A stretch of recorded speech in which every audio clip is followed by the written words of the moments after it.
Hi everyone, it's Jerry Penny here from Nature Queen Videos, and today we're having a chat to Charlene Tan, who is a migration and marketing expert. You don't normally hear the two being together, but she is a migration expert, she's a marketing expert, but she also sort of merges the two together as well to help business owners in Australia who've actually migrated to Australia. So tell us a bit more about what you do, Charlene. First of all, Jerry, I'm just taken away with that, like on the spot kind of intro that you just did. That was so awesome. Thank you. Sweet. Um, I, a little bit of what I do, I help people come to Australia, figure out how to do it, establish their lives here.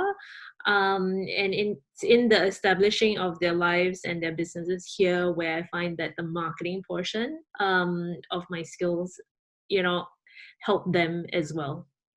Yeah. So have Yeah. you got a great example? Take your time of thinking about something too, but a good example of someone that you actually have helped come to Australia, and then they've realized that, maybe working for someone is not suited to them, and you've sort of helped them on this journey of setting up their own business and everything that's sort of involved with that in Australia versus where they were overseas. Um, it's funny that you should ask that. I think it didn't actually come across as something that I had intended to do as part of my business offering. But after a client had relocated to Australia, um, and was having trouble, just holding on to a job because of just differences in working styles and working expectations. He had decided to start his own company actually. And he was actually a tradie, so he was a carpenter. Mm-hmm. So one of the things that I found that was helpful for me when I moved to Melbourne was actually joining a business networking group. So I did that personally. I joined BNI when I came here, and I found that it helped me with establishing a community.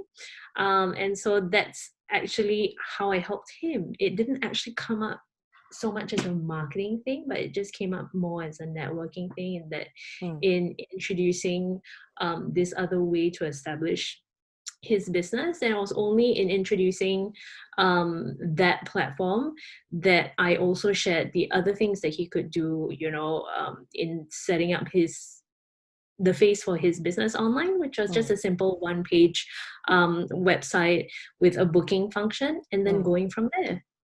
Yeah. I mean, because it often, you often start helping out people with what has been your own experience. So you've immigrated to Australia from Singapore via Perth.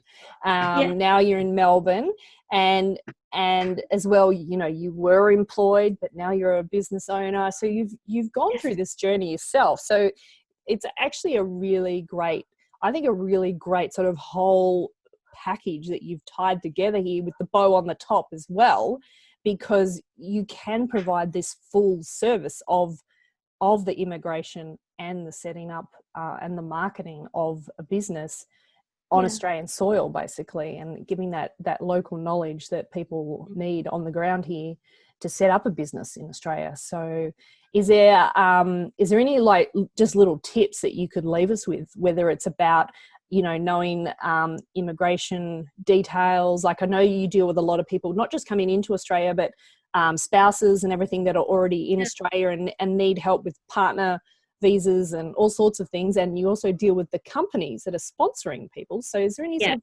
tips, a final tip?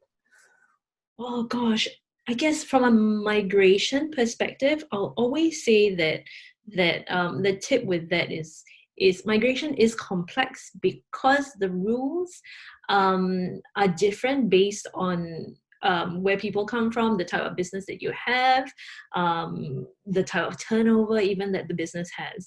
So different rules apply for different scenarios, and that's actually what makes it confusing. So my general tip for everyone is, if you're thinking about coming to Australia, speak to someone about it. I generally say speak to a registered migration agent, because then you know that the person that you're speaking to is held to a code of conduct, Yeah. as well as the requirement to make sure that you commit to continuing professional development.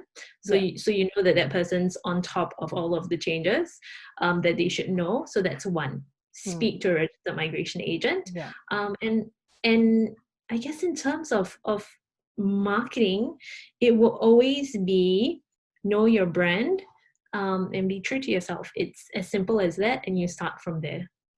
Yeah.